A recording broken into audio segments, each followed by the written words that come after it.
Welcome to the Scoop 100. Happy Saturday. It's great to have you guys as always. Thank you guys for being here as well.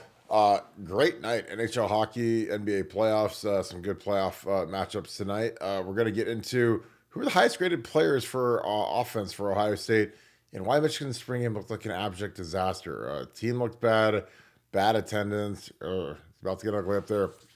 We're going to get into all that. First, as always, it's great for you guys to be here. Thank you guys for being here. This will be a huge show because you guys make it one. As always, we appreciate you guys tuning in with us, kicking it with us. The live chat. If you guys do not catch these shows live at 7, the chat is incredible. We have great people in the chat. The regulars are all in the building already, so we appreciate you guys kicking with us on your Saturday. Beautiful day in Ohio. I know you guys are all over the world listening, but it was mid-50s, which that sounds cold to people that live in Florida, but for Ohio, it felt pretty good today. I was out and about getting some work done around the yard, but I just appreciate you guys kicking it with us. As always, if you guys enjoy this content, please leave us a like, click subscribe, also click that little alert bell. You're going to alert every time we go off, which is usually around 7, unless there's some huge sporting event going on and we shift it like a UFC fight. So, as always, shout out who you guys are watching with, and also shout out where you guys are watching from. Shout out my Southern Ohio boys. And where should we have our next meetup at? Because I think that's going to be happening really soon here. And we have some locations kind of in the hopper right now for places that want to host us for our next Scoop meetup. So in the comments, let me know where you'd like to see us at. That being said, Nevada, the Michigan spring game looked pretty lightly attended. Again, I just think I don't think I've ever seen a program that's had less excitement coming off of a national championship than Michigan this year. Are you kind of feeling that? Because it's weird because, you know, when we won a national championship in 2002 and 14, I mean, we sold the stadium out. Like we had 105,000 or whatever the capacity was, like fill the stadium up. What are your thoughts? Yeah, no, it's been a terrible offseason, for them, and today's game just kind of, confirmed everything that we've been thinking about, Michigan football in terms of where they're at and what they're going. It's just it's an unathletic kind of stodgy group that's going to try to win every game 17-10. I think their score today of the spring game was 17-14, but that was with like 2 touchdowns in like the last 50 seconds. So just a terrible game. They lack playmakers on offense. They lack anything. I mean, it's just bad. It was just really, really bad. I'm telling you, under 9.5 regular season wins.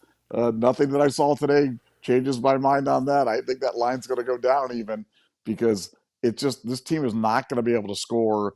And when you can't score, you're not going to. Their defense, it's going to be a good defense, but it's not going to be a legendary defense. It's not going to be some other. It's not going to be Ohio State level defense. It's going to be a good defense, good college defense, but offensively, they're going to be somewhere from fair to poor, and that is generally a bad combination. That's not a winning formula in college football. And I think people know it. I think for Michigan fans generally, they understand that the winning was kind of the high water mark, that everything from here is downhill. It's just a question of how quickly they get to the bottom. It's just going to get progressively worse. And then the sanctions are going to hit, and it's going to be even worse then. We got to go through the Sharon Moore firing because that's inevitable. That's going to happen. And then revamp the entire staff and then find the next savior of Michigan football. And so they've got about 9 life cycles to go till they even get to normalcy. And I think most fans are on with that. That's why it was so sparsely attended today. So I think it made perfect sense. But yeah, it was tough to watch. Anybody who watched it, I welcome you guys to chime in, but I found it really, really tough to watch and almost painful. I mean, does that look like maybe 25,000? I mean, you can't see Michigan's home sideline where the thing's shot from, but like, I mean, the end zones are just, like 3 rows deep and then a couple little spotty spots. But I mean, that's really, it doesn't surprise me because, the thing about Ohio State football is what we do isn't, it's not something that's typical the way that we sell out the shoe or we get 80,000 people for a spring game. I mean, again, uh, our fan base is just different. They travel like crazy. They love to support the game. They can't wait to go to the spring game. A game that, frankly, I don't think is as physical. Like I'm watching Michigan and they're tackling, and I think that they probably played more of a game compared to what we do. But our fans like to show out. They like to show up. We had incredible weather, and again, I do know that these are very weather dependent. But we've had really nice weather for a lot of these spring games recently, and we've been lucky to fill the ship. But I think it matters. Like I mean, it's exciting when if for an exhibition like the stadium's packed and there's a lot of energy, as opposed to coming out to something like this where it just looks like the do the fans really care? I don't know. It was not surprising to me. I think that this team's going to be a disaster in waiting, just given how he's on his like third D line coach. He's on he's got Tony Alford up there. It's going to be a disaster in waiting. I can't wait to see it. Nevada, you had a nice nugget today on BuckeyeScoop.com. If you guys are not on BuckeyeScoop.com, it's where we do all of our written materials, where we spend most of our time.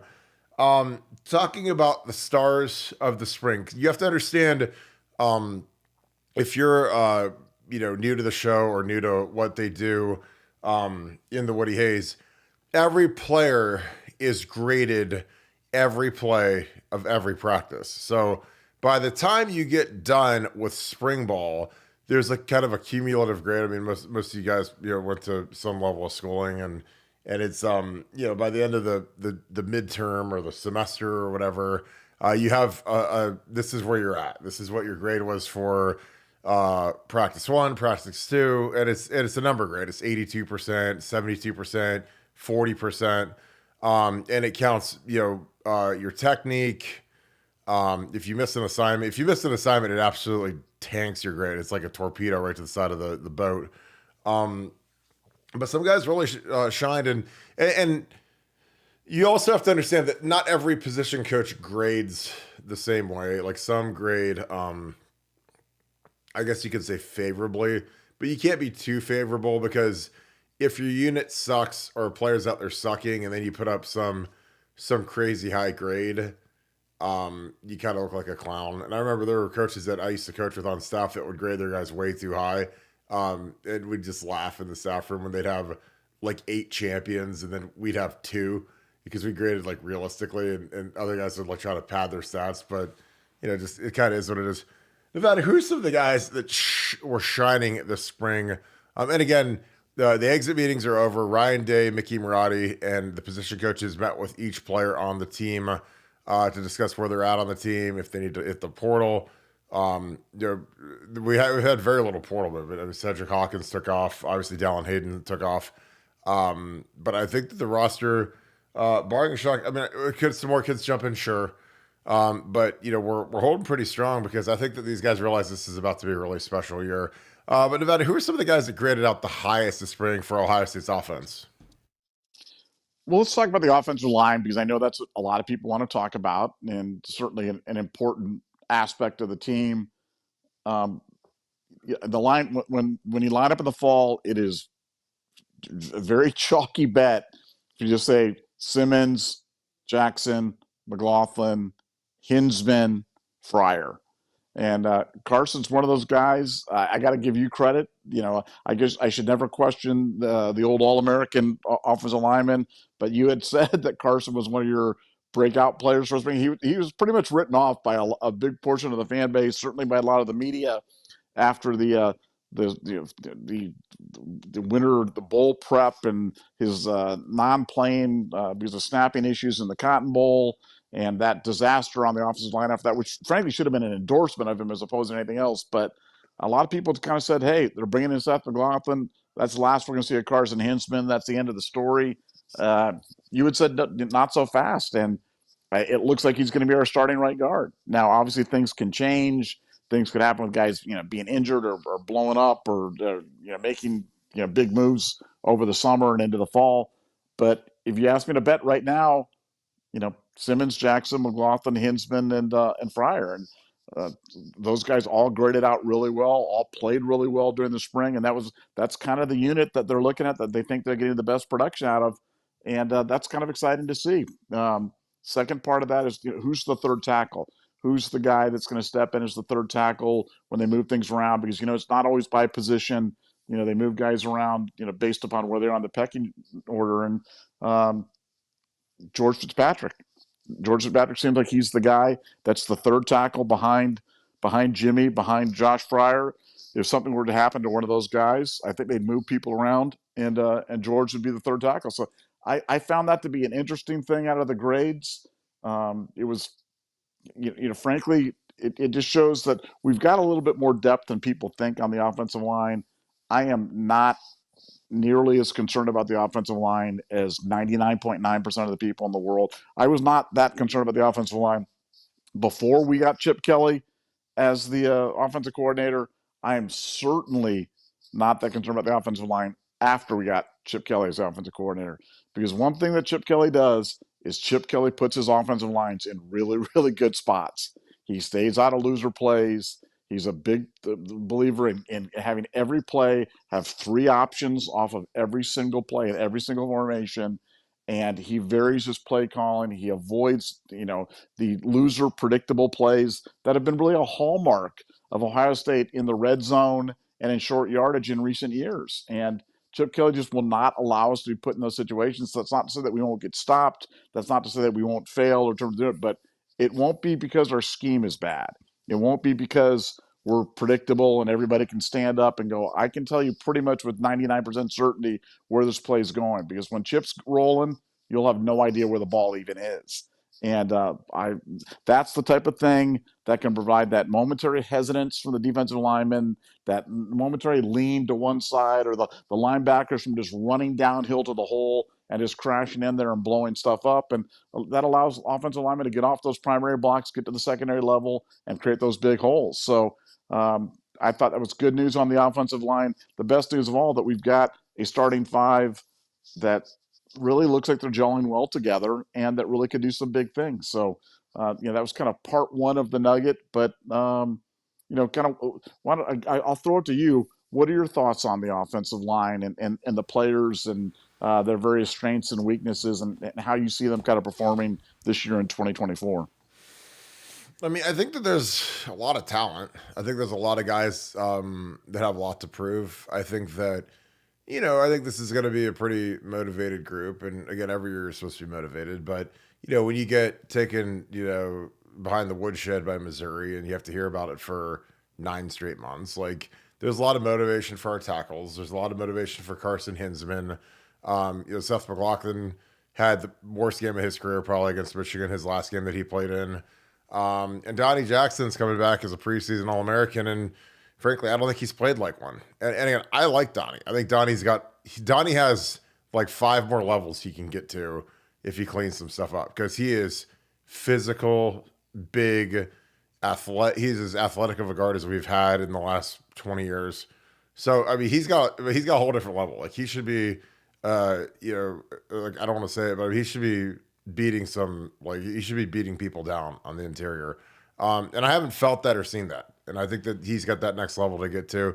And again, that's not me being a hater, but I mean, I just think that there's a higher standard that needs to be reached by that kid because of the ability that he has.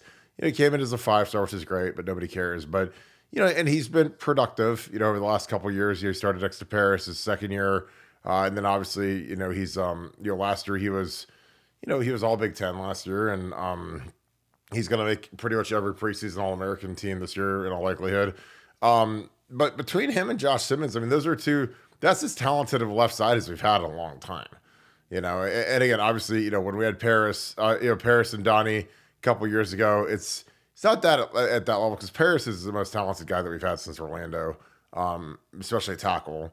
And, there's just not many Paris Johnsons, but Josh Simmons isn't far off from Paris in terms of his talent. Now, the thing where Paris runs circles around Josh is his work ethic, his maturity, his football IQ, and just how much he grinds.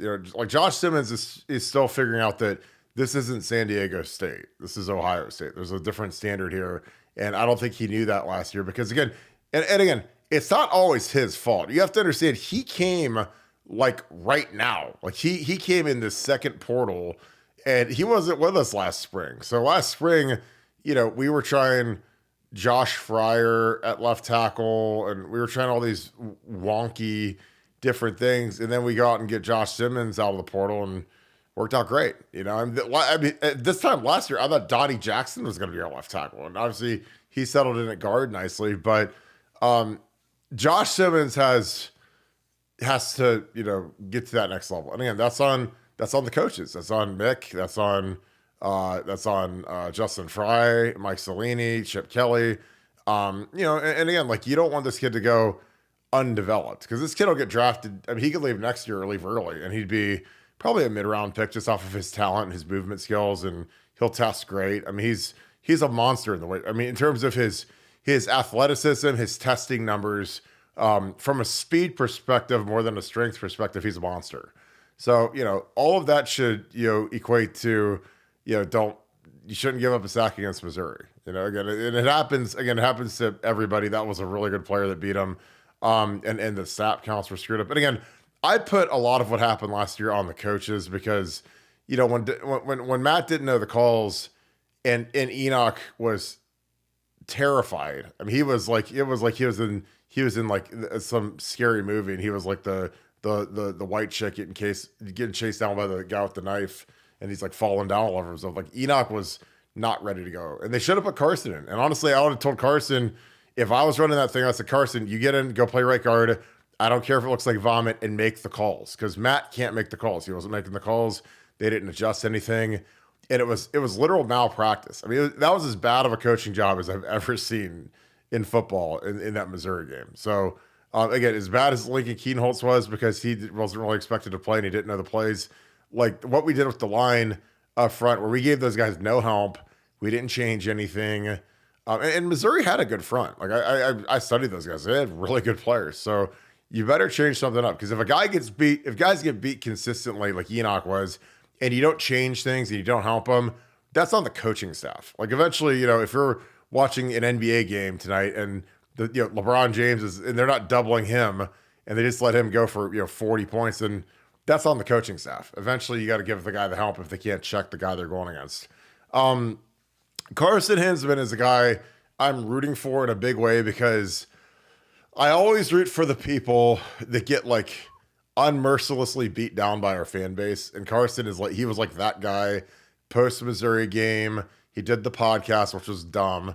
But again, I didn't think it was that bad. But again, in when you're dealing with Ohio State that runs their media operations like North Korea, if you say anything out of turn, then they're going to be very angry with you, and they're going to bench you and do whatever. But I didn't think what Carson said was that bad. And again, I've been that guy. I got banned from the media for a year when I said Troy Smith should play, and Troy Smith ended up winning the Heisman. So guess what? I was right, like usual. But Carson's a guy that I think is he had a monster winter. He came back with a vengeance. He didn't come back sulking and like a weak little coward. He actually came back and worked hard. And he's got a big chip on his shoulder. And again, I think that, Luke Montgomery's got a shot to start there. But I think Luke will struggle. I really do. I think Luke will struggle the same way Carson did last year as a second-year guy, a young guy. Luke is a big-time tweener. He's a guy that if he was taller, he'd be the perfect tackle, but he's not. He's 6'4", short arms. So he's a guy who's got the movement skills that would make a great tackle, but he doesn't have the length to be a great tackle. So they put him inside, but I don't think he has the power to play guard at like a really high level. Like, you have to be a really stout dude. And there's nothing against that. Like, I mean, I wasn't a great guard. I mean, I was a great tackle. I was not a great guard. It is because I was taller, better in space, better going against edge guys than big fat guys. So that's not like a dig when I say that about Luke, because Luke is a lot like I was. I felt much better at tackle. I played much better at tackle. And I never played guard a day at Ohio State because I was tall. I mean, tall, I was 6'5", but, we had a bunch of guys that were 6'4", 6'3". So, again, not everybody could be 6'7" like Paris was, or DeWand. So those guys are just different cats. But I'm excited about him. I would love Carson and Seth McLaughlin to play there, because when you put those five out there, that's the most combined starts you could get out of a 5-man pairing right now. So there's less of a learning curve when Carson's already got 12 starts, as opposed to throwing Luke in. And again, could they rotate early in the season? Absolutely. Could you have Carson take the third? Could Luke come in for the third series at right guard and have the competition play off into the first 3-4 games? Yeah, of course. Because I mean, our first couple games are layups. Like we play Akron, Western Michigan. So if I'm Justin Fry, I'm saying, hey, Luke, don't sulk, don't cry, don't pout. We're going to put you in there with the ones, and we're going to see what you can do, and see if you can move guys, and see if you can hang in there. Because, when Luke played last year as a 6 out, he wasn't good. So I think that there's something, there's got to be another level there. He needs to get stronger. But again, you got to understand, he's very young. He's a 19-year-old. So if you're 19 and playing in the Big Ten, you're either a freak of nature, like Paris Johnson was, or you're on a bad team. And I was not a freak of nature, but I was on a bad team in 2004, and I ended up starting as a freshman. But like when we had like a good team, like when we had Shane Olivier, like, I'm not beating out Shane Olivier when I'm a 19-year-old. But when you don't have anybody else, then, I went and took that job. So it's just one of those things where I think we're going to have a really nice unit up front. I think that, again, I think that the culture is strong between Justin Fry, Ryan Day, Chip Kelly, Mickey Marotti, because we haven't had Tigre jump in the portal. We haven't had any of these second tier guys jump into the portal, or these guys that are twos that might be frustrated because a lot of these guys, they're pocket watchers. They keep up with all these other kids, like, oh, this kid's a sophomore, he's already starting at Louisville, or this kid's a sophomore, he's already starting at Indiana or Purdue or somewhere. But at Ohio State, you got to wait a little bit longer because we've got better players. You can't just walk in and start at Ohio State unless we've just missed on every single recruiting class. So I'm excited about the O-line. I'm more excited about them this year than I was last year. And I think that we're going to have a really nice line up front, and I'm excited to see what these guys can do. Any thoughts on that, Nevada? No, I like I said, the Hinsman thing, though, was always interesting because, like I said, you were on him early in terms of talking about that right guard position, and I had never really considered that. I'd considered him kind of a center only, and was unsure if he had the base and the power to play at that right guard spot. But he seems to be moving into that nicely, and hopefully he continues to get stronger over the summer and into the fall. And certainly a smart kid, certainly a motivated kid, and with him on the line, like you said, you've got the maximum number of returning starts that you possibly could at that point. And we'll have one of the most experienced lines in all of college football. And that's never a bad thing. That certainly is always a pretty good, strong indicator, correlates to success. And so I like him in that spot a lot. But no, it's that was good through spring ball. We can move to some other positions. We can talk about G. Scott, who's a guy that hasn't always received the highest of praise from me, primarily for his blocking. But I thought he had a good spring. And they think he had a good spring, and that was important. And I think he's been a good leader for some of the younger guys, really kind of making a move into a leadership position. We've talked about J.J. Smith ad nauseum on the show, but Carnell Tate and Emeka both had monster springs. So, you've got the potential to have that three-headed monster there of Carnell and Emeka and J.J. when they're going. I'm just not sure how teams are going to deal with that. Especially when you've got the two-headed monster of Trayshawn, as you coined them yesterday, the Trey Henderson, Quinshon Judkins running back duo there. The Ohio State offense is just going to be so fun to watch. And obviously we've talked about Will Howard being the starting quarterback. Look, is it done like it's written in ink and they'll never consider changing? Of course not. Is it going to happen? Yeah. You guys are educated fans. You guys know. You guys can see the writing on the wall based upon the grading, based upon the conversations, based upon the post-spring interviews. It's pretty safe to say that Will Howard's going to be the guy, and he's going to look glorious in a Chip Kelly run-centric, opportunistic passing offense. It's going to bring back the glory days of JT Barrett, but with a more sophisticated passing game, and that's going to be really, really fun to watch, and I'm excited for it. Yeah, I totally agree. I'm excited for Will Howard. I think he's going to do a great job as our starting quarterback. And again, I say that just because, again, a lot of tea leaf reading, talked to a lot of people, and he graded out well, and again, I think that he's got the brightest future for that 1 year. Again, Ryan Day's all in. Like he paid money to get Will Howard. Ryan went after Will Howard in a huge way. Like, I mean, he was going after him early December, was meeting with him in Dallas confidentially. Unless you're on the scoop, which then nothing's confidential because we find everything out. But he's a guy that I just think that he's got a lot of ability. I think that he's and again, it's not, I always say this a million times, especially with quarterbacks. Like offensive line, D line, I'm aces. Quarterbacks, I defer to Ryan Day. That Ryan Day is a quarterback whisperer. He's as good of a quarterback developer as we've ever had at Ohio State. So when he goes after a guy, I'm good with it. And the thing about Ryan is he does not sit still. He's that kid that isn't on Ritalin, and he is like, I want to go get the best quarterback in the country. And again, I've heard, they talked about Jaden Rashada from Arizona State, Drake May last year. I mean, and again, a lot of this is they turn a lot of kids down too. The kid from UCLA, he was dying to come here. So I mean, they turn. It's not like they just open the doors up and they take everybody. They're selective because again, they're not trying to clear the room out. But if they see a guy as a clear upgrade like Will Howard, then they say, fine, we're going to take him, and we don't care about the consequences. We don't care if Devin leaves or Lincoln leaves or whatever, because that's what they think. Would they bring in a guy that's maybe not as good as Devin? No, not just for the sake of it.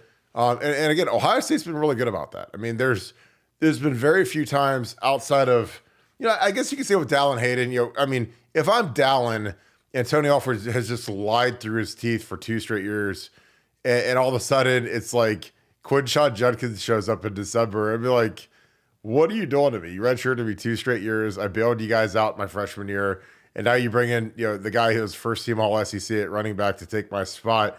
And again, like, you notice like Dallin Hayden he's not visiting Michigan, at least not to my knowledge. So I mean, like, not that I would either, but he's going to go visit Coach Prime at Colorado for whatever reason to go join that circus. But, I think that, Ohio State and Ryan Day have done a great job of managing the portal. They've done a great job of, again, assessing the risks. Because, again, when this isn't Madden, and everybody plays Madden, even Doreen probably plays Madden. This isn't 2K. This isn't a game where you can just trade for all the all-stars and everybody's just happy and you could just edit the depth chart and do whatever. This is real life. And this is kids, and this is kids with varying levels of competent parents, because some of these parents are total idiots, and some of these parents are real parents. They're like real dudes, real moms, good people, and some parents are just agents. So, the agents sometimes will get upset and they'll dive for the portal as soon as someone comes in to take their son's spot. But sometimes those guys leaving is for the best. The tight end position is interesting to me because it should be Jelani Thurman, man, but it's just like they got to get the light bulb to come on consistently with Jelani, and that's going to be a theme probably for his whole career, because he is a talented dude. When he gets loose, man, it's terrifying for those safeties. Those safeties do not want to mess with Jelani, but he's got to do the right stuff all the time, and he's got to keep the motor running hot. Jelani, the motor can turn off. It's like, I mean, his motor is like one of those rubber band cars where once the rubber band unstops, the car don't go no more. That's what Jelani is. Like when that rubber band stops, it's flying.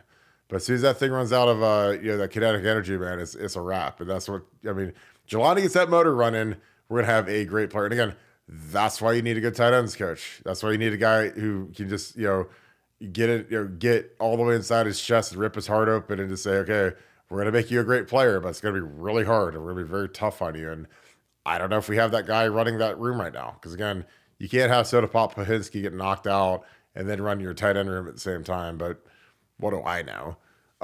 Nevada, the receiver room obviously is the deepest that we've had since, I don't know, last year. But it's like, with JJ coming in here, it's going to be scary.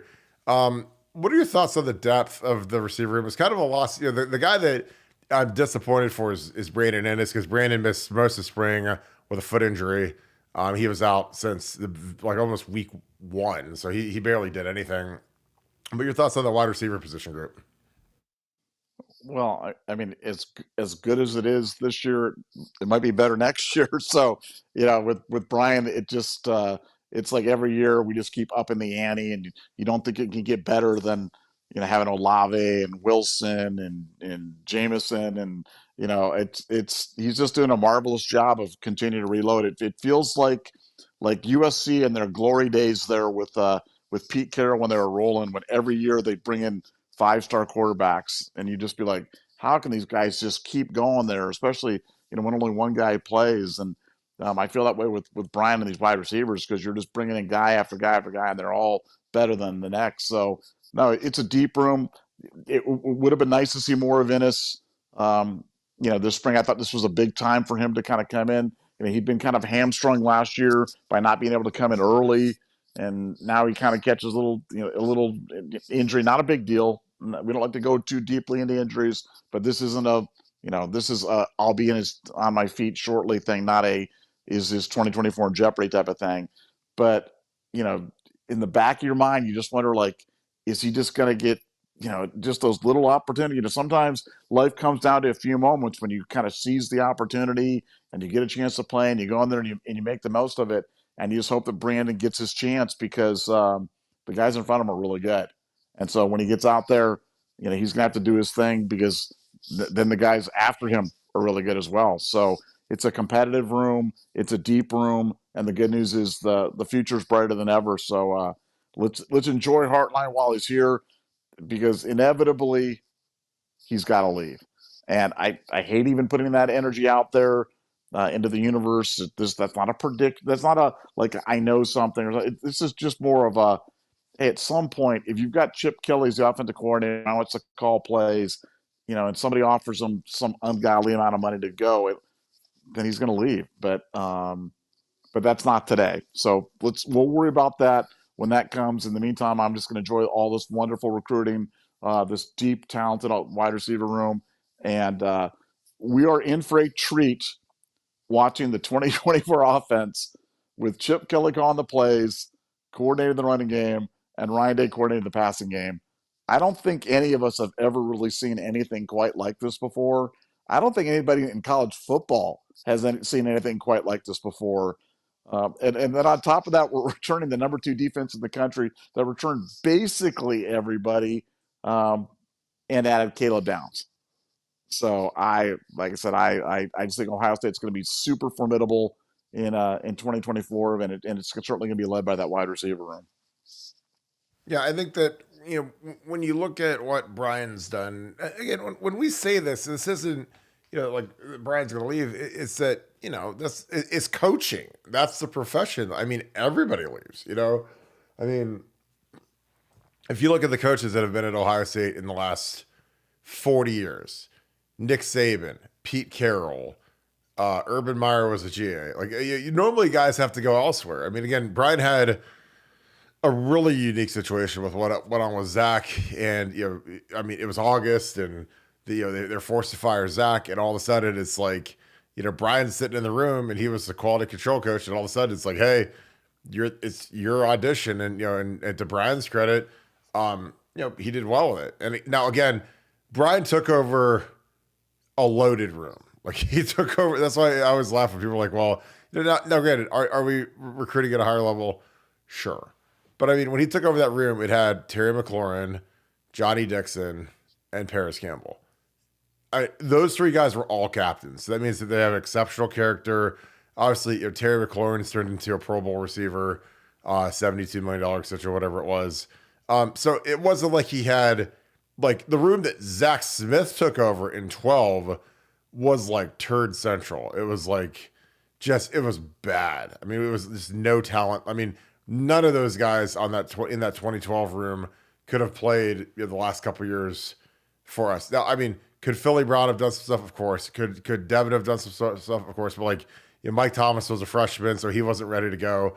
But Zach had to develop those guys. That wasn't like bringing it. That wasn't like walking into and then your freshman that year is Olave, and you got Garrett Wilson committed.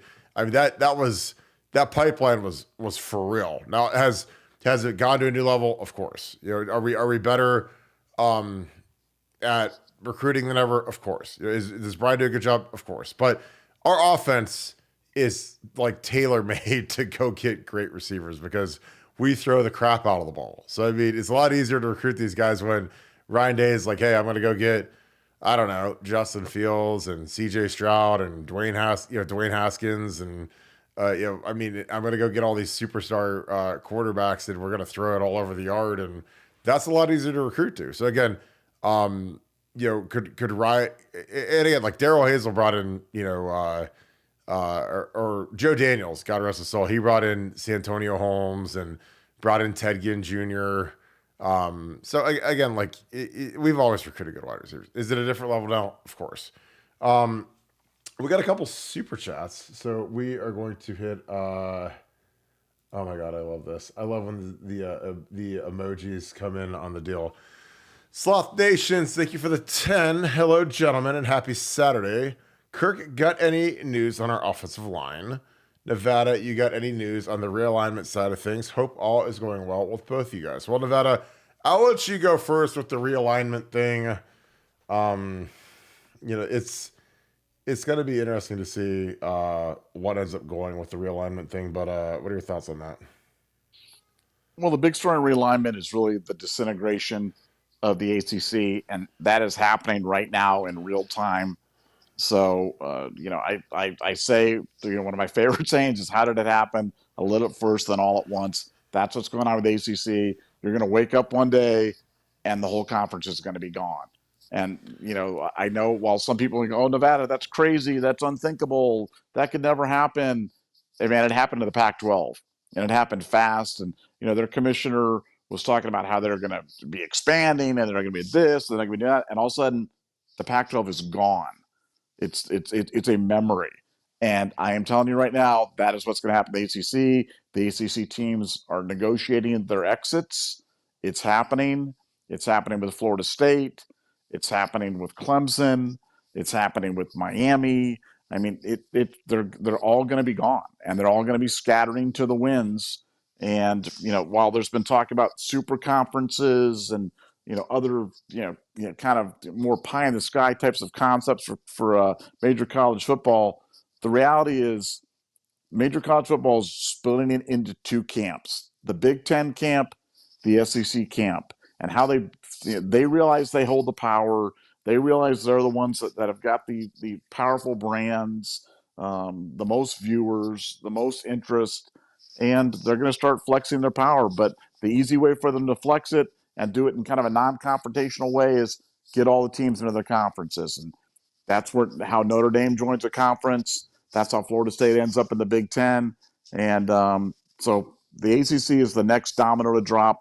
Wait for that. It's coming. And when it happens, it's going to happen very, very shortly. It's going to all unwind, and those teams are going to be heading for the hills. So that's the realignment story.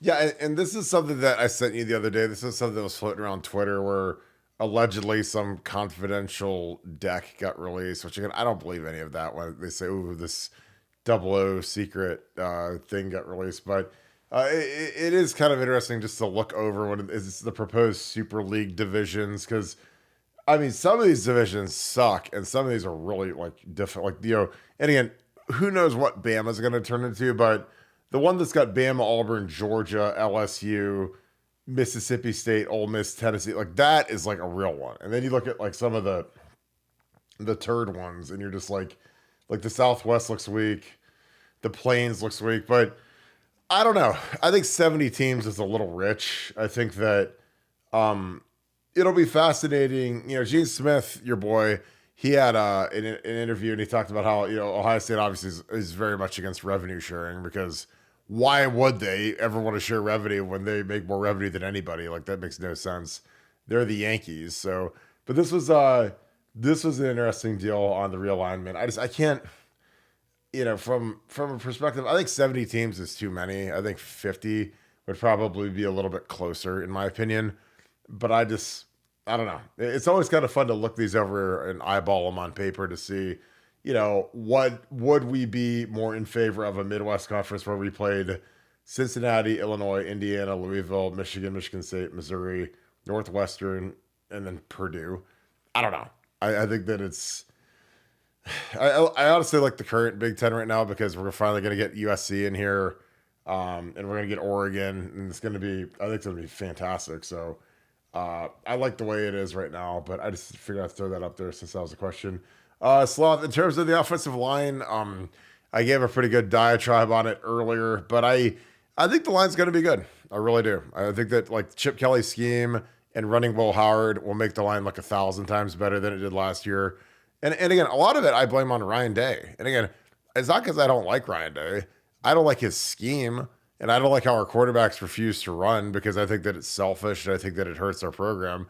Now I get obviously we threw for 80 million yards, and I get that we had all these wonderful passing performances, but when we needed like chunks of yards, or sometimes we couldn't convert where we wouldn't go take the free money. And again, I think that CJ was protecting himself, which is fine. He's the MVP. He's the favorite as of today in a sports book at 6-1 to be the MVP over Pat Mahomes this year. So CJ, God bless you. He did fine.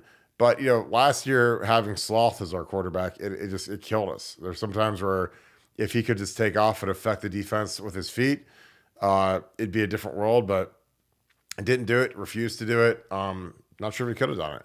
So that is my story. I'm sticking to it. Appreciate you, Sloth. Again, thank you for the 10. Mark Curley, thank you for the 5. Keep it up. I love when the emojis are turned into text for me, and it says pair character lifting some weights, saying keep it up. So that is fantastic. So I appreciate the emoji because I actually read those. And I'm just like, what is that? It's like, oh, it's an emoji, of course. But thank you, my friend. Thank you for being on here with us. Buckeye Blitz, thank you for the 5. Arizona State got wins vacated for recruiting violations. Oh boy. What was theirs worse than Scum's Nevada OH? I don't know. I mean, it seems like it's a little bit. I mean, Michigan is a little bit worse than recruiting violations under Herm Edwards. But what are your thoughts, Nevada? Well, look, I have really good information on the Michigan stuff. I have information directly from the NCAA Enforcement Division in Indianapolis, and I can tell you that their viewpoint on this is the most serious breach. This is the most serious scandal, on-field scandal in the history of college football. So I have no doubt that there's going to be wins vacated. I think it's a jump ball about 2023 in the national championship. I think it's so obvious that the wins should be vacated up until the time that Stallions was fired. That would have rendered them ineligible for the national championship game. Will they go that far? I don't know. Do I think they should? Yeah, I think they should. They cheated. They cheated. Everybody knew about it. Everybody participated in it, and it directly impacted the outcome of games on the field to such a degree that the Big Ten had to step in mid-season and assess a major penalty against Michigan, something that's never happened in the history of the Big Ten. They did.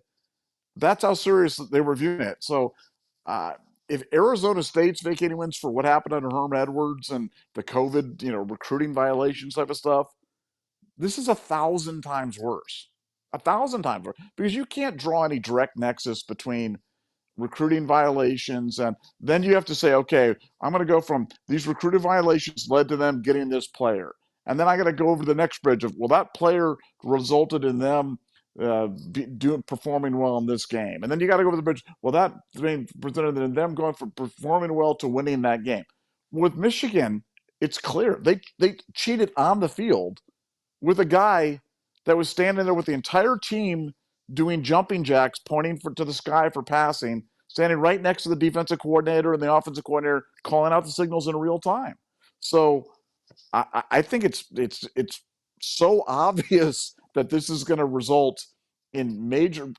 Go back and look what Penn State got hit with. Penn State got hit with I think they vacated every win from '88 to 2011. And scholarship reductions down to 25 and 4-year postseason. I mean, that's what Penn State got for something that, in terms of affecting competitive balance and effect on the field, wasn't 1/100th of what Michigan did. It was deplorable. It was terrible. It was criminal. But in terms of directly affecting outcomes on the field, it didn't do anything. What Michigan did directly went to the integrity of the game, and I think any penalties assessed against a school like Arizona State for something should be really, really ominous for Michigan, because what they did is so much worse. I mean, I'm digging right now because I'm getting a little snippet, but this is a good snippet. I'm gonna throw this up on the screen. Um, this is one of the things that was really interesting because we've talked a lot about Michigan basically like doling the Stone Cold Steve Austin like double bird to the NCAA, but the NCAA, this is directly from their ruling, mentioned that Arizona State's cooperation throughout the investigation and the processing of this case was exemplary, and the cooperation began with the leadership shown by the university president. I mean, that's literally the exact opposite of Jim Harbaugh and Connor Stallions and Ward Manuel and all these other morons. And these guys still got smoked. Herm Edwards has a 3-year show cause. Antonio Pierce, who coaches the Las Vegas Raiders now, I mean, he's never going to come back to college, but I'm sure he'll get out of the show cause. And then there's 4 other coaches that were part of that staff, including Adam Bredeman, who does stuff for Big Ten Network now, which is hilarious, who haven't coached since. Like, they're all out of coaching now.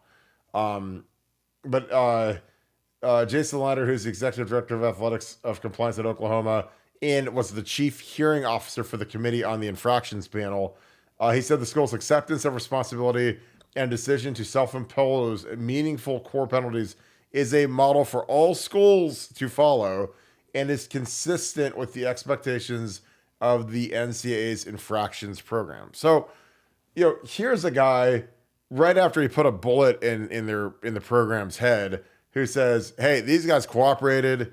These guys did everything we asked of them. These guys self-imposed. Like, Michigan didn't do any of that. All they did was just leave. Everybody left. Nobody talked. Everybody left. So again, like, this is why it's hard when people say, hey, Nevada, when is Michigan going to get smoked? Well, this is from 2000. This is from the pandemic. I mean, you guys remember how long ago that was? That was 2000. I mean, these are things that happened in 2000, 2001, and it just got ruled on Friday. So again, the NCAA has the agility of the Hindenburg, but I mean, this is the boosters, 5-year ban, self-imposed postseason ban, fines. I mean, this is vacating records.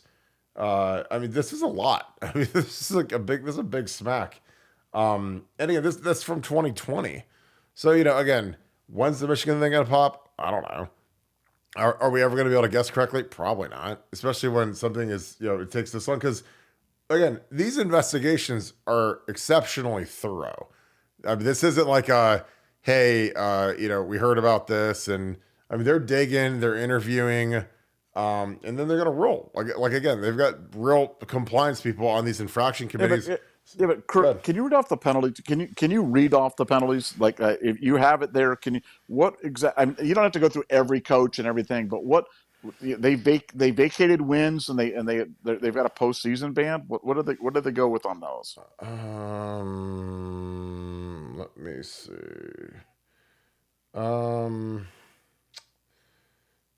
Show cause orders, 3 to 10 years, consistent with level 1 aggravated classifications of respective violations. Yeah, like Herm got a 3-year show clause. They haven't ruled on Antonio Pierce. He's probably gonna get like a 10-year show clause because I mean he was literally hosting guys on the campus. Failure to monitor. That's the university not monitoring the football program. Just trying to find if they've got them all listed. This is like an article where I have to scan it to find what the stuff was. But yeah, I mean it's like the textbook, like what's the bad stuff that you could get. I mean, failure to monitor is terrible. Lack of institutional. They didn't get like. I was going to say lack of institutional control is a lot worse than failure to monitor. Yeah. And I'm telling you, I don't know if they got that. Michigan's going to get LOI. Michigan's a repeat offender. And Yeah. what I mean, for Arizona State, this is a failure to monitor. The first one for Michigan, and they mentioned there was a failure to exercise physician care. That's an FTM case. This Yeah. next one is going to be a lack of institutional control. And Yeah. if you're getting that for a failure to monitor Arizona State, that's a real-time penalty in 2024. Michigan is going to get waxed to the Stone Age on their LOIC Yeah. case.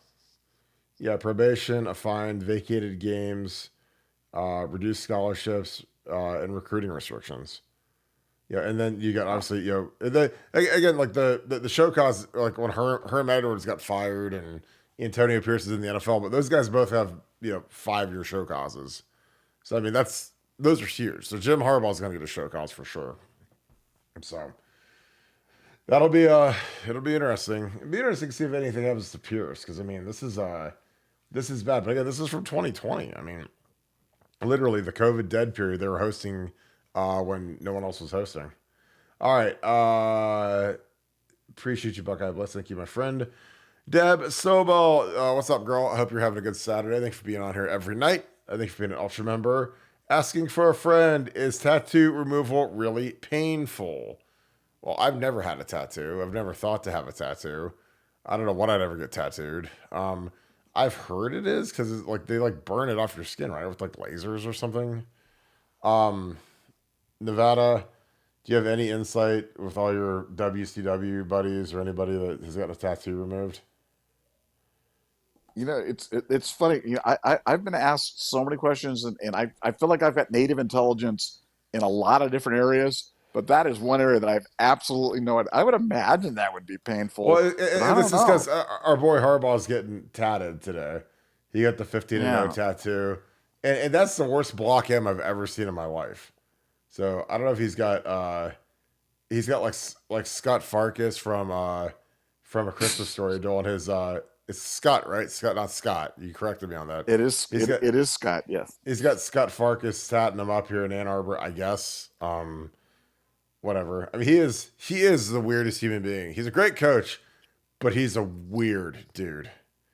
Really, really weird. And I don't know why I do that on my bicep, but whatever it took to motivate those guys, he did. I mean, Tress got cornrows, I remember. I didn't see it, but he had cornrows, and no photos exist of it, of course, but he did get cornrows.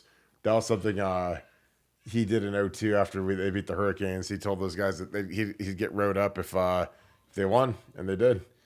Johnny Harris, thank you for the 5. So, Deb, I do not know on tattoo removal, but I think it would suck and I think it would hurt because they burn it off with a laser. So, yeah, but Harbaugh, I mean, I don't know. He's so, I mean, those guys are so beyond it. I mean, they knew what they were doing. They knew they were cheating, and they didn't care. And again, that's why they all got out of Dodge and they left our boy Sharon Moore behind. And man, did he looked lost today, man. Whew.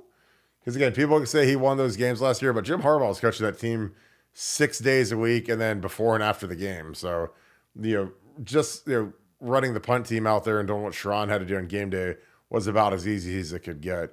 Johnny Harris, thank you for the 5. By any means, could you say how many games the Cheaters of North would vacate? If so, how would OSU's record against the Cheaters of North change? I don't know. I mean, I would assume for as long as they did it, which, I mean, Stallions was there for a couple of years. So if they're going to vacate them, they're going to vacate the ones where he was active and they were cheating. And again, it's not that hard to tell when all of a sudden they got dramatically better. I mean, they sucked in 2020 and they dodged us with their fake COVID thing so they could get out of getting smacked by Ohio State. Where again, Ryan Day said he was going to hang 100 on them. He probably would have.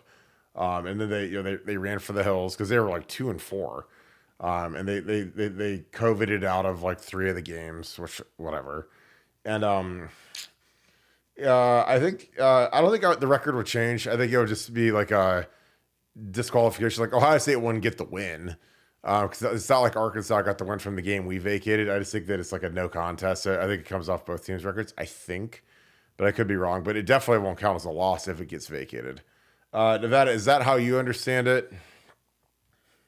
Yeah, they wouldn't be forfeits. It'd be like the game never happened. So it wouldn't, it would come off the loss, for us, and it wouldn't count as a win for Michigan, and it come off. But again, I want to go back to the Arizona State thing.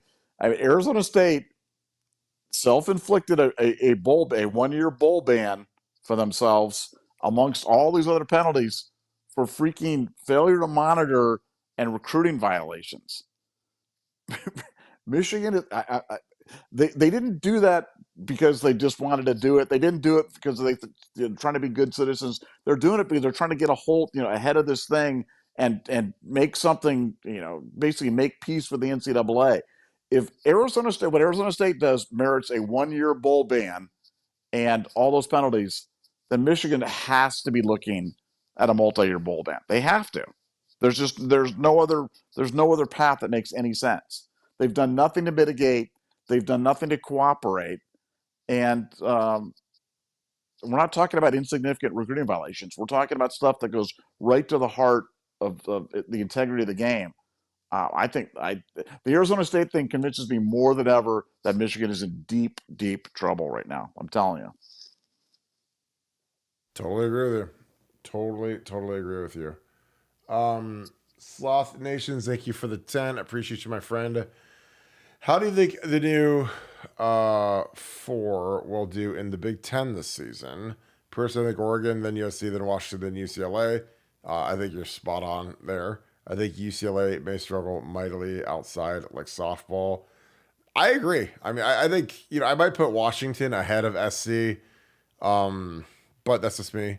I think Oregon is clearly going to be the best of the new 4. They're going to be menacing. They're really hard to go against. And I'm just telling you, Oregon is that's going to be a challenge for us. And again, that's why I love the 12-team playoff because, if we stub our toe out there, we're not dead. And that'll be good. But I think SC is going to be, they'll be better. I mean, there's nowhere to go but up after how bad their defense was last year. And I think Washington, Washington went to the national championship game last year. So they lose a lot. Obviously, they lost their great head coach to Bama. But I think they'll still be a threat. I mean, I played out there, and it's a tough place to play. It's a loud, really, really loud building. So in UCLA, they stink. I mean, that'll be the worst coach team. I mean, they made Deshaun Foster, which is hilarious. Their head coach. Again, we'll see. I think UCLA's got to stink though. I mean, I think Chip saw what was coming this year. I mean, Chip took like a $4 million haircut to come coach at Ohio State. I think he knew what was coming this year. And he probably would have gotten fired anyway, so he just got out and said, I'm just going to go with Ryan, and I'll hand you the keys, and you guys can watch the car fly off the cliff, and I'll be good. Nevada, your thoughts on the new 4 in the Big Ten. Do you rank it Oregon, SC, Washington, UCLA in terms of the impact they'll make this year? I do, but I'm telling you, USC is going to be one of those teams that's going to rise up some weeks and beat some teams. I'm just telling you, they've got that kind of ability. They're not going to be able to do it every week. They're not consistent enough to be a terror like Oregon's. Oregon's going to be a genuine terror in the league this year. But SC's got enough talent that they're gonna rise up and they're gonna beat some people. And when Michigan plays USC, I'm calling it right now that is gonna be one heck of a ball game because USC's good. USC's good, and if you're not ready for that passing attack, they're going to throw it all over the yacht on you, and their defense is going to be better. Not that the defense could have been worse after last year, but it's going to be better. And USC is a team to keep an eye on. I think they're going to improve. Yeah, again, like there's no reason they shouldn't be a top 5, 10-ish type team. And again, like anytime I say like not to be an old head, I'm automatically going to go back to being an old head. But like, when I played in the mid 2000s, like SC they were like the Alabama. They were the dogs, and I mean they had ballers. I mean across the board, Heisman. I mean starting with Carson Palmer, Matt Leinart, Mark Sanchez. I mean they were the school. They were tough and they were good, and they smacked us out there. I thank God I wasn't there in 08, but that 08 team, I thought that was going to win a national championship at Ohio State, and that they died like week 2 against SC out there. That was awful.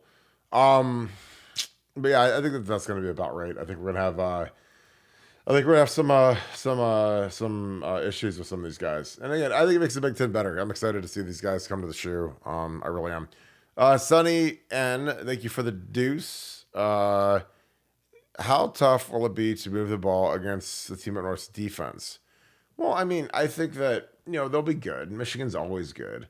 But Are they going to be as good as last year on defense? There's no chance. Absolutely no chance. Are they really good on the interior? Yeah, you got to handle their 2D tackles. Like their 1D tackle, I think was rated the third best player in the entire country. So you got to block those guys. You got to figure out scheme for those guys. You got to not run right at those guys. I'd be going, horizontal a lot like we did against Alabama in 14. We didn't run right at their Ashawn Robinson and their 2 really good D tackles. We ran side to side. Jonathan Allen, who's made $90 million in the NFL. We didn't run right at those guys. We ran side to side.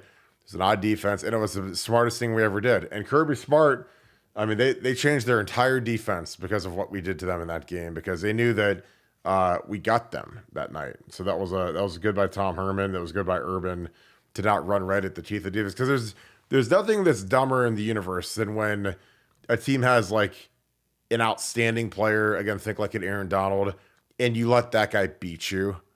Like, I mean, how dumb are you that that's the guy that you're going to let beat you? That's the guy you're going to let get 4 sacks when you know he's the best player in the entire league or the best player on the team. And that's what that D tackle is at Michigan. Like, he's a really good player. I don't know if we can handle him one-on-one. I'd love it if we could, but just being realistic, like, why take the chance? Why not just double team him and pulverize him? But again, that's just me. I don't like to put guys out on islands, especially when it's a huge talent discrepancy. Nevada, your thoughts. How tough will it be to move the ball against Michigan's defense this year? No, I think you nailed it. I mean, look, they always play tough, but I'm predicting that their defense is going to take a pretty significant step back this year, mainly on the strength of the fact that their offense is not going to be there to support them. We've talked about this in the last show. The best defense in the world is a ball control offense, an offense that can get the ball, run it for 7-8 minutes, keep the other team off the field, grind the clock down, shorten the game, and limit the number of possessions. And Michigan's not going to have that this year. They're breaking in 5 new starting offensive linemen, replacing their top 10 allegedly NFL-ready quarterback, losing their all-time rusher and Blake Corum, all their wide receivers. I mean, they're losing 97% of their offensive production. They can take a major step back. So what's going to happen? Defense is going to be on the field more, going to give up more points, and it won't all be because they're not as good as they were last year, but they're not as good as they were last year. But the offense isn't going to be there to protect them. So, like I said, I think they're going to go from giving up 10 points a game to probably 14, 15, 16 points a game. Pretty significant increase, and it won't all be their fault, but that's what's going to happen. Yeah, I think that they're not going to be as good. They lost some really good players to the draft. They've lost a lot of veteran stuff, and plus they're not going to have the protection of that offensive line. Like, that offensive line protected that defense because they could run the ball. JJ McCarthy, again, I'm like a lot of you guys. I don't think JJ McCarthy is that great. I really don't. I don't care if he won 15-0. I don't care if he won the national championship. He played with the best offensive line in the country. Played with Blake Corum, really good running back, and he played with a good defense, really good defense. So, was his job really that hard, or did he just manage the game with really good players all around him? I think it's the latter. So, I mean, he's gonna get drafted by one of these wizard GMs is gonna pick him, and they have to go back there and throw it 60 times a game, and he's gonna get crucified. I'm telling you, like, it's gonna be a rude awakening for him. But again, if I'm wrong, you can point it out to me. But I'm just telling you, man, it's like they want that guy to be the franchise. Like, again, that's why I evaluate guys like Josh Allen. Josh Allen played at Wyoming. He had a terrible offensive line, terrible receivers, and he still got it done somehow, some way. Now, did he take his lumps? Yeah. When they played Iowa, and I've talked about the game a million times, he was terrible because he got the crap beat out of him. But, when all of a sudden he got to the league and he had like real NFL players around him, he became the MVP of the league. So, again, that's part of the evaluation process when you're doing these quarterbacks is like, how much of it is it that he's in the perfect infrastructure versus how much is it that, he's just carrying a team on his back like Ben Roethlisberger used to do at Miami of Ohio and guys like that. But I think it's going to be interesting to see how we do against the defense because, again, I think Chip Kelly's going to slice them to ribbons. I really do. Sean Rollins, what's up, brother? I hope Worcester is wonderful tonight. Thank you for the 5. Thank you for being an Ultra member as well. Do you think the teams that are joining the Big Ten had a word in Scum's cheating? to the so-called 5 or 3 game suspension? I don't think so. I mean, I think that they're too new to the deal. I don't think so.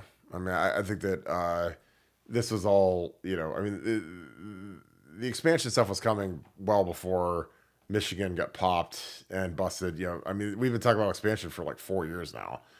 So I don't think so. Nevada, do you think the teams they're joining the Big Ten? So obviously the Pac-12 teams had a word that comes cheating prior to the so-called 3 game suspension. No. I mean, not. I mean, any discussions with them would have been really kind of off the thing. Nothing official, certainly nothing substantive, and while they were pending members, they really didn't have any standing in the league at that point in time. And this really wasn't an issue that really concerned them because none of them had really gone up head to head against Michigan in any for any consistent manner. So no, not to my knowledge, did they have any voice in that. Yeah, I think that'd be wild. Johnny Harris, thank you for the buck. If you have a question, please toss that in the chat. If you did not get one in, yeah.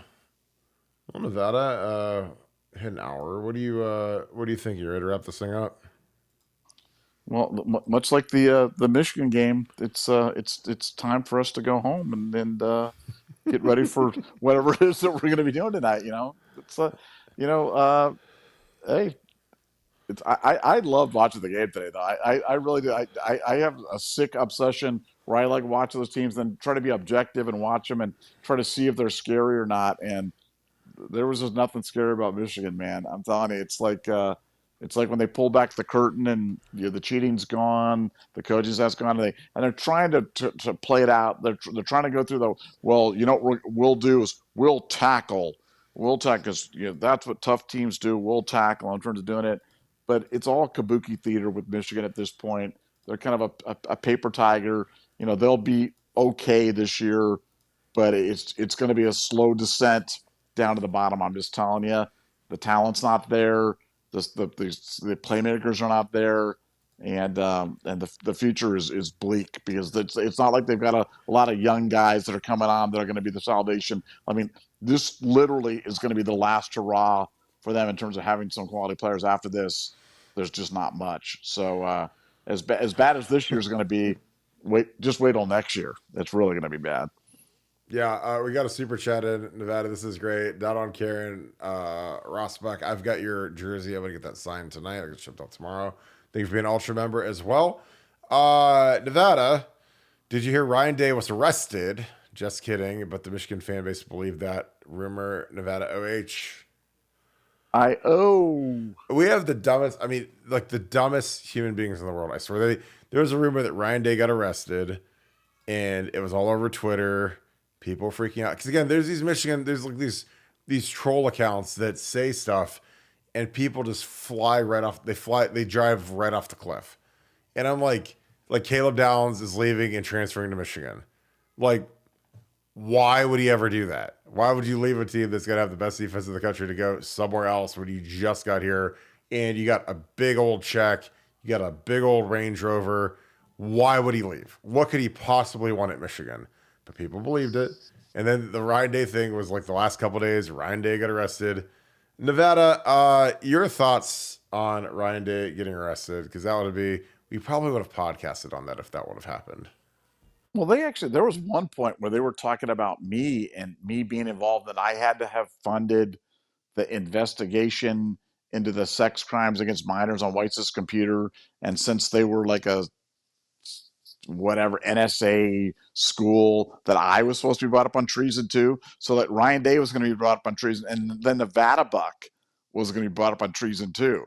So look, I've had to stare down the steely gaze of the Michigan fan base there when I've been charged with treason, and I've stood tall, man. So all I can say to Ryan is be strong, man, because this won't, tough times don't laugh, but tough people do. And Nevadabuck can handle the treason charges. You can too. So just don't listen to him, Ryan. Don't let it get you down. You just stay strong. Stay on the course, buddy.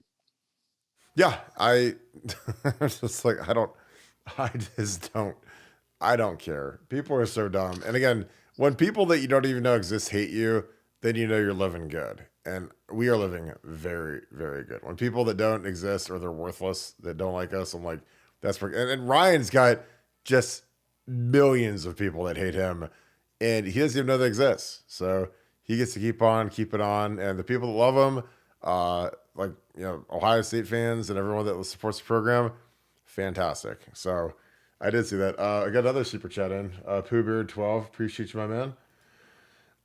Thank you for the 10. Appreciate you, brother. Thank you for being an Ultra member as well. If you were an NFL GM, how could you objectively evaluate JJ McCarthy when 90% of his film is from games in which someone was cheating to put him in positions to succeed? That is a great question. Nevada, to me, do you take that into account if you're a GM that all of a sudden they got really good and he was in the perfect situation, and then all of a sudden, could that not happen in the NFL? I imagine. Well, look, I mean, the NFL, being an NFL GM is much like being a studio executive in terms of it's all about risk avoidance. You're trying to avoid eating the cadoodle, making the bad call, making the bad draft pick, making the bad motion picture, whatever it is. And I just think with JJ McCarthy, you've got so many screaming red flags here in terms of a guy who's never demonstrated that he can consistently pass the ball down the field, played in a run centric offense, dominated by the defense and running the football, him running the ball when he's not a tank, he's not a Josh Allen. And then you throw the specter of a cheating scandal that was going on, it contributed to success. It's just a question of how much. Was it, as some people say, 3%? Was it 30%? Was it 17%? But it was greater than zero. So no, I just think there's so many red flags with JJ McCarthy. I would not touch this guy in the first round. All right, I think there's much safer picks, and I am going to laugh my arse off at whatever team picks him if they pick him in the top 15, because I think it's a cosmically bad pick. And I might be wrong. This guy could go on to win 6 Super Bowls and become the next Tom Brady and throw for 80 gajillion yards. And you can play this tape back for me over and over again. And we can all laugh at Nevadabuck all together. But I'm telling you, I like my ground on this one. I don't think he's any good. I don't think he'll be any good in the NFL. And I think his career is going to consist of, wearing a visor and carrying a clipboard. And that's a good life, but it ain't a top 15 pick life. And I'm going to laugh if he gets picked that high. Yeah, and it's funny because like the Vikings are the team that a lot of teams project him to go to for whatever reason, and I'm just like, I can't imagine that kid have to deal with Justin Jefferson, because Justin Jefferson's about to go crazy because he's had Kirk Cousins for the last 4 years of his career where he's been out of this world good, and now he's gonna have a rookie who kind of sprays the ball all over the place, and that'll be amazing theater. Like I don't know how fast he can trade Justin Jefferson, but I'd trade him before the draft. I mean, I would get rid of him as fast as humanly possible. I'd trade him to the Browns. That'd be great. We got a couple more super chats are popping in. Johnny Harris, thank you for the 5.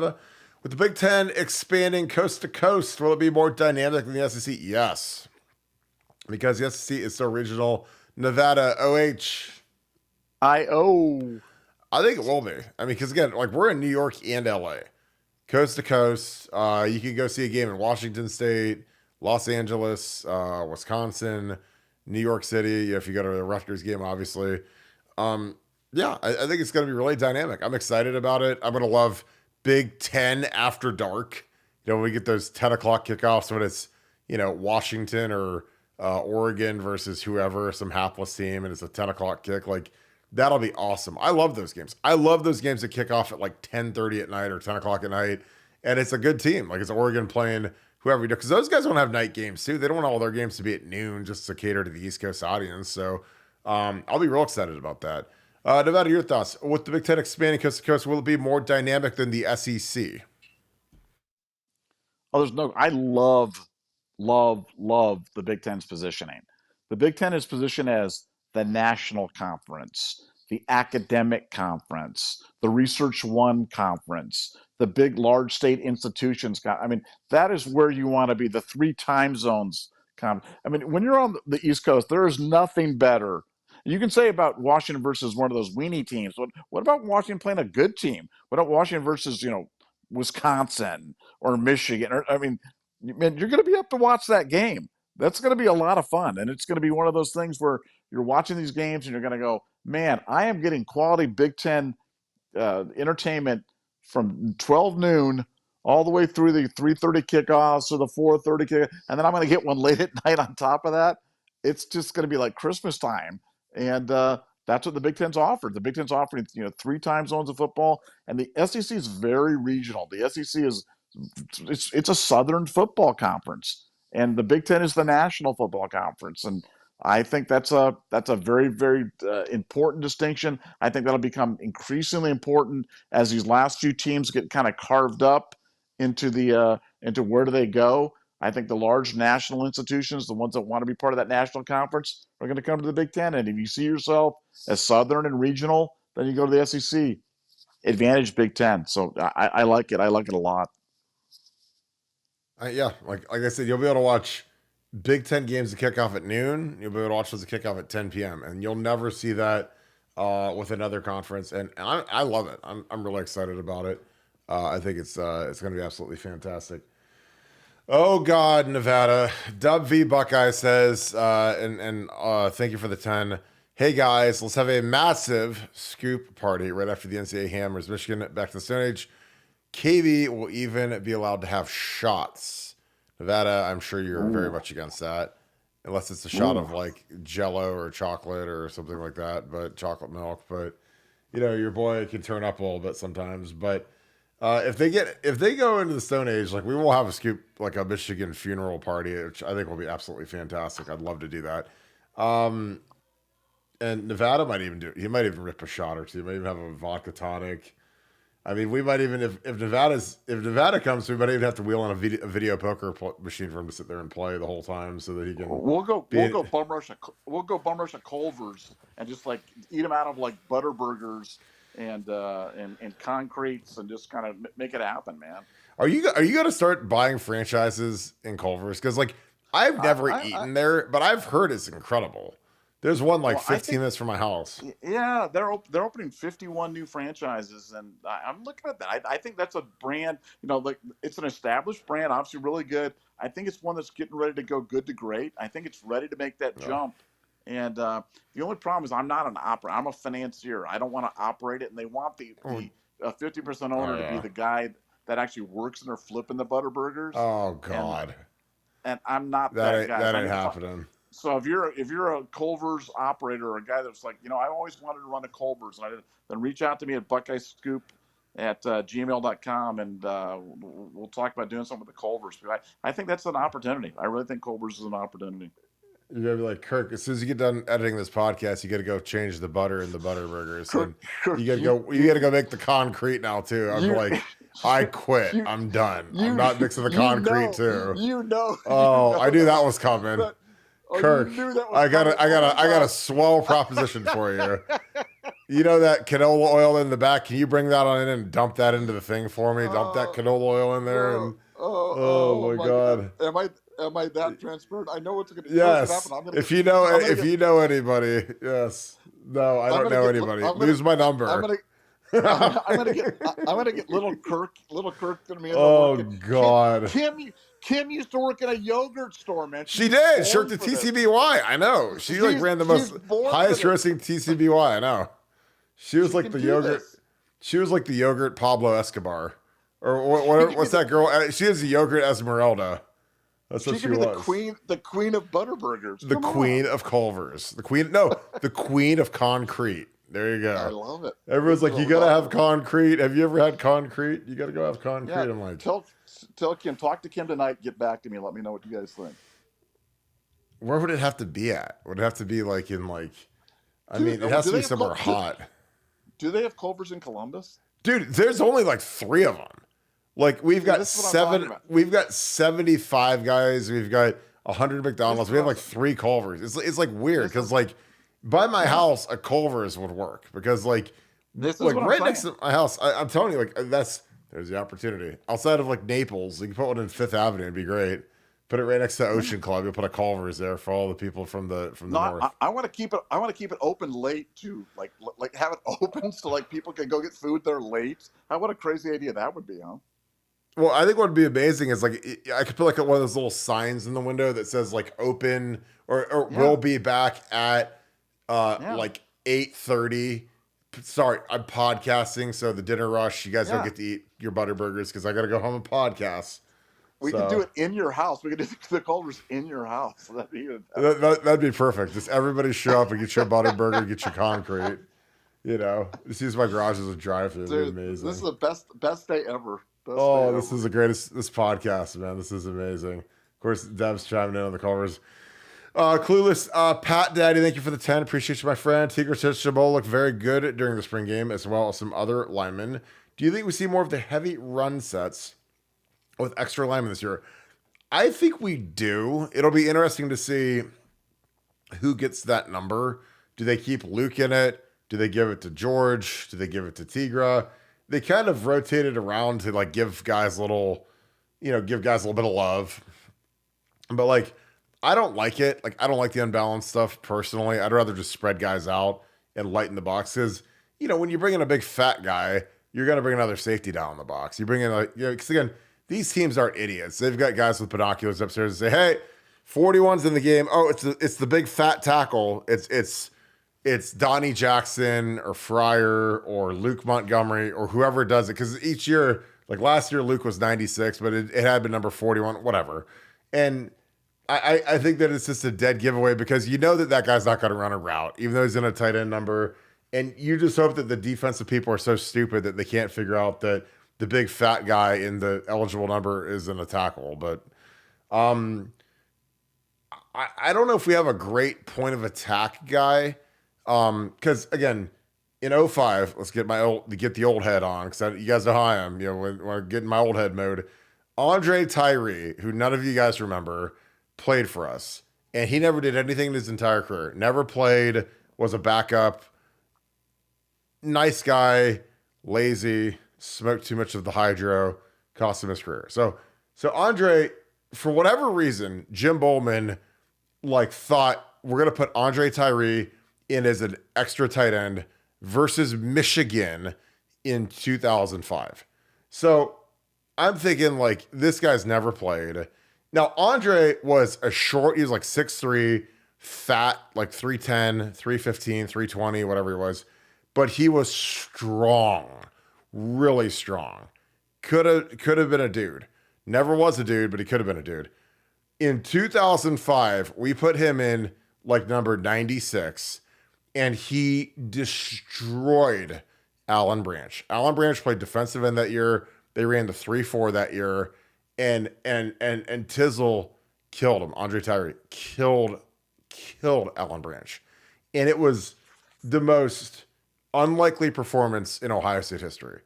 And then I was we watched the film and I mean he's dominant. And Alan Branch for 15 years and weighed 380 pounds, 6'6", 6'7".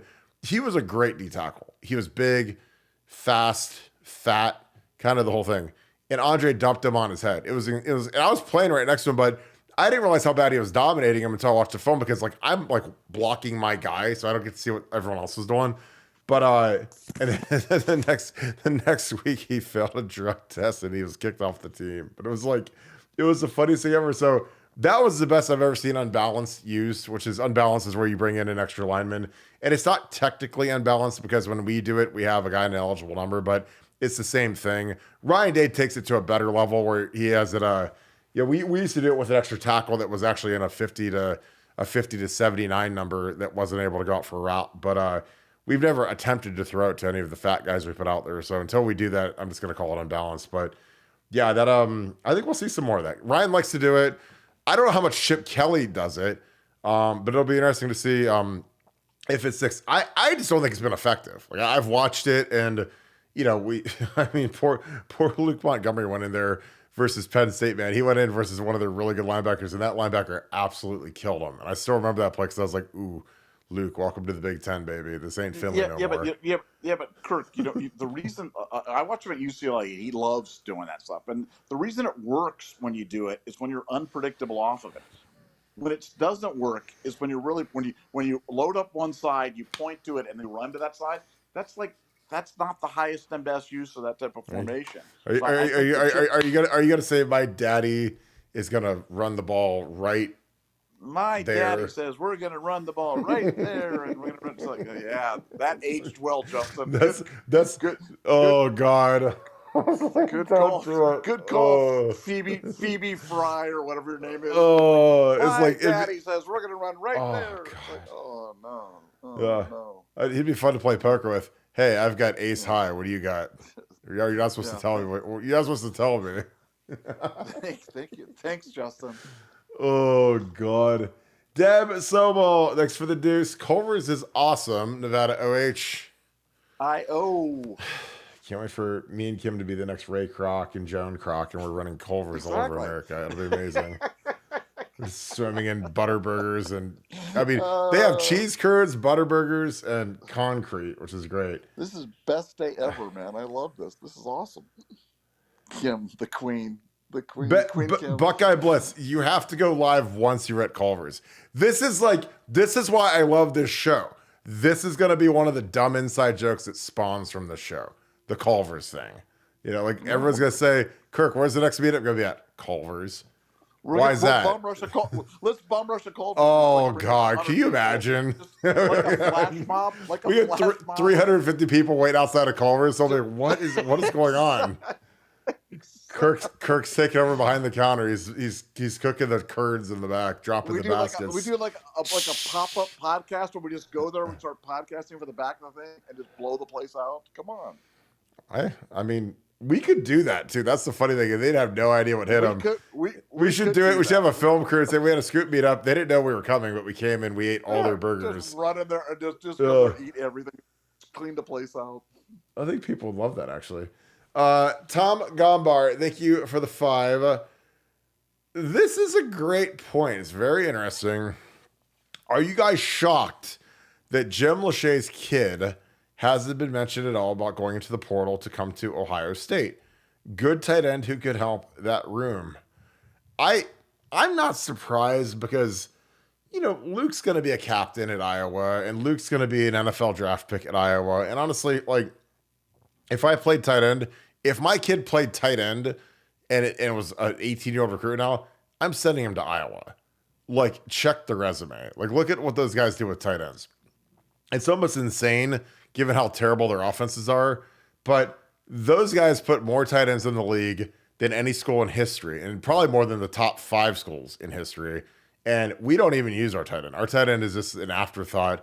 Obviously, Cade, probably going to be a 4th, 5th round guy or so. Ruckert, obviously 3rd round guy. But like you look at Iowa's guys, dude, Laporta, Pro Bowl rookie, Kittle, you know, obviously the guys that torched us, Fant and Hawkinson. You know, Hawkinson's a Pro Bowler. Hawkinson's he was the best tight end in football last year until he tore his ACL. Those guys put not just guys in the league, but guys in the Pro Bowl. You know, like Laporta is, I mean, as good of a rookie tight end as I've ever seen. He was incredible last year.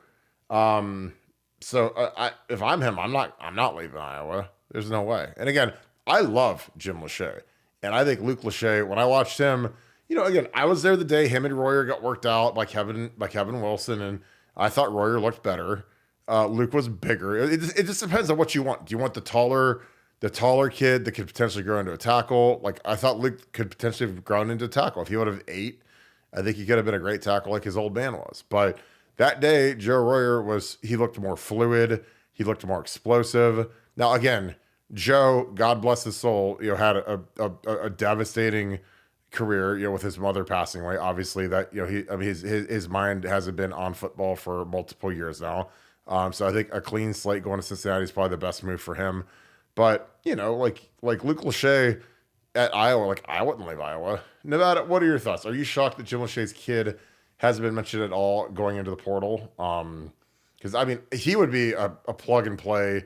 He might be the 2nd best tight end in the country behind Colson Loveland in Michigan. But what's your opinion? Yeah, I just, like you said, he's going to be a captain, loves it there in Iowa, kind of going to the NFL. And, you know, the most important point is we just don't use the tight end that much. We just don't. But would that be a great story? Yeah. Is it unthinkable that it could happen? Not unthinkable that it could happen. Um, but we just don't use the tight end. But I mean, if we're really, really honest, if my kid was an elite tight end, I wouldn't send him to Ohio State just because we just don't use the tight end. I'd send him somewhere else where they use the tight end more, where they feature the tight end more, where they've had more success getting tight ends, drafted high in the NFL. And that's not being mean. I love Ohio State more than anything in the world. But if it's not the right situation, say you got a kid and they're a goalie and it's not the right situation for them, you have them go somewhere else. You know what I'm saying? Because sometimes it just works out for the best. Devin said there's not a Culver's in Tallahassee. Devin, our wrench mob crew, which is funny because I'm not in Tallahassee, so it's got to be someplace that I'm going to be. That's going to be fun, and that's why, like Barton's house. Like if we did it in close proximity to your house, like oh my God, stop! That would be the greatest. What if we did it? What if we did it like in your tennis building here, and we put up a big sign that said Nevada's Culver's, and it's right next to the Woody Hayes. And every day they'd see a big giant Nevadabuck like neon sign with your logo with the messed up C. That would be fantastic. I put up a little thing like Gene Smith, like Gene, if this guy comes in, no, you don't serve this guy or something like that. A little warning. Gene's never gonna come back. He's gonna move to Arizona, and we'll never see him again. He'll be the lone wanderer now. Maybe I'll put my Culver's in Arizona then, just to kind of try to. You should put a big Nevadabuck sign. Yeah, I'm gonna do that. I'm gonna haunt him. Yeah, and when he comes in to get like a, what? No Butterburger for you. No Butterburger for you, Gene. Out the door. I was thinking, because they've got to have like ice cream cones, right? And like Sundays. Don't they? Well, they've got ice cream. Like, so they got to have. So it's like he'd say, "Hey, can I please have a sundae?" And he'd be like, "You're not allowed to have a sundae because there's a bowl ban." Ha! Look at you, man! You've been saying. Is it Saturday night or is it Saturday night? It is Saturday night. I saved that for 20. I saved that for a whole 20 seconds in the holster. Oh my goodness. Oh, Gene, I would be like, nah, Gene, this is like, this ain't like 20. You can't self-impose that bowl ban. Can't do it. We got to go play in that Gator Bowl. 6 and 7, baby. Let's ride. Let's ride. Not on the table. We're going down there, baby. We're going to Jacksonville to play the 6 and 6 Florida Gators, and we're going to lose too. With a lame duck coaching staff that doesn't want to be there, and a bunch of seniors that don't want to be there, instead of playing in the Natty. So get your ring. that should be on the statue, the Gene Smith statue. Oh my God, that's the dumbest thing in the history of Ohio State athletics. That. Oh my God. Karis Washington, what is up, my man? It was great seeing you and the crew on Saturday. It was great seeing you too. And you guys sat right in front of me while I was taking all those photos, and I get to sit with you guys so I wouldn't pass out during my 3-hour extravaganza of meeting everybody where I was sweating like a hog. Next time I'm going to do it in the meat cooler, I think, because your boy was hot. But I had a good time. It was amazing meeting everybody. I need Portillo's. God, I love Portillo's. Oh my God. We can petition to bring them here. I need chocolate cake shakes and Italian beef. The cater for the meetup at Kirk's house, Nevada OH. So when I played in Chicago, I am like the most habit-driven human being in the world. I ate at Portillo's every single day in the summer. In the summer, we lived in a hotel. It sucked. It was completely miserable. And so there was a Portillo's 5 minutes away. I would drive over every single day. I would get a grilled chicken pesto sandwich. I get a chicken Parmesan sandwich, and I get an Italian beef with cheese. And then just a large iced tea. I'd skip the milkshake. But that was like 8,000 calories every single night before bed. And when I was in San Francisco, I would get 3 4x4s from In-N-Out Burger and an animal fry and like the biggest iced tea in the history of mankind. And I missed that so much. It was the greatest thing in the world because I didn't have anything to do. I lived in a hotel, and it was like, didn't have anybody with me. So I'd get home from practice, take a nap, wake up for dinner, go to In-N-Out or go to Portillo's. Easy peasy. It was awesome. But I would love to have Portillo's here. I'm totally with you, Karis. Nevada, do you like Portillo's? I think I've mentioned this before. I think I order wrong there. I have been to Portillo's many times when I make my little trips through the kids' sports trips through the Midwest. Oh, And I remember this. I yeah, remember this. This is yeah. when your old lady got yelled at in the middle of COVID. They said they were six of you at a Oh, table and they were gonna throw you in federal prison because all they were six of you were literally sitting together. They were gonna they throw were you in literally gonna federal prison. He arrest said, us because we refused to leave the table because we refused to we had not eat as traveled. a family together. We just traveled seven. What did you drive We were 7 hours in a car? in a car together. Like, we can't sit at the same table. They're like, no, you can't in. And I'm like, we're sitting here, and they almost had to call the cops on me. And I was just like, I am Oh not. my god. That actually happened. That's a true story. That happened. That was in Oh, Arizona, man. I know. That was I in know. Arizona. You're like, we Yeah, just that was drove in the bad. car for 7 hours from Los Angeles to Yeah, Arizona, and we I'm not can't gonna. sit at the same I, table as a family and eat our I'm not. lunch together. I'm not gonna play your little game, and so I'm just not gonna do it, man. That's like, oh man, they literally almost called me. That's the closest I've Oh ever my been to that. god. Yeah, that was bad. I mean, that period of time allowed the dumbest people to be even dumber and act dumber Oh, and have like the authority to be just exceptionally dumb. I mean, that that was like, I mean, you guys were in like the old Suburban riding down the road for 7 hours, and then you guys get out and stretch your legs and order, a ham or not, or a hot beef or whatever, or a whatever Portillo it hot was. dog. Yeah, and they're like, you guys are not allowed to sit. You have to sit 3 and 3, 20 feet Yeah, away from each other. yeah. We're like, no, no, no, no, we're not. Oh, they're so dumb. Good Impossibly dumb. times. Good Good times. times. Oh my god. Well, I think we can wrap this thing up. So Devin wants to operate one, Kim might operate one. So there you go. Culvers. Love it. Can't wait. Let's do it. Let's do it. Any final thoughts? We wrap this thing up.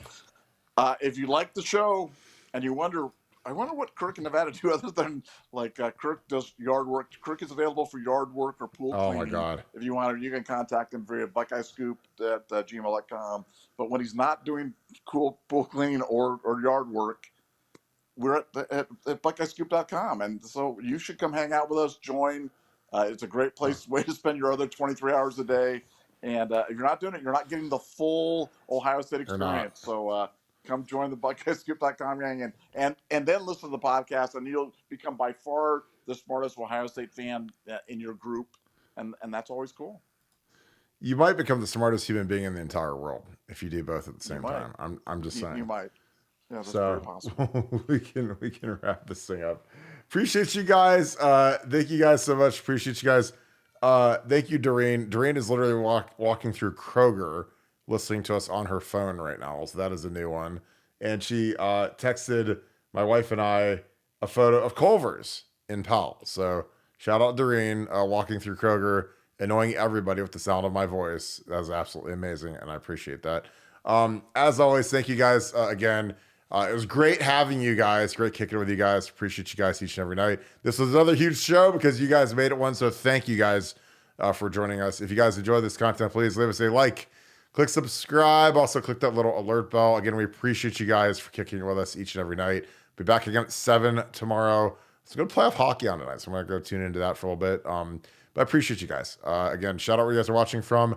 Shout out who you guys are watching with. And again, where do you want to have the next meetup at? Is there a specific Buffalo Wild Wings?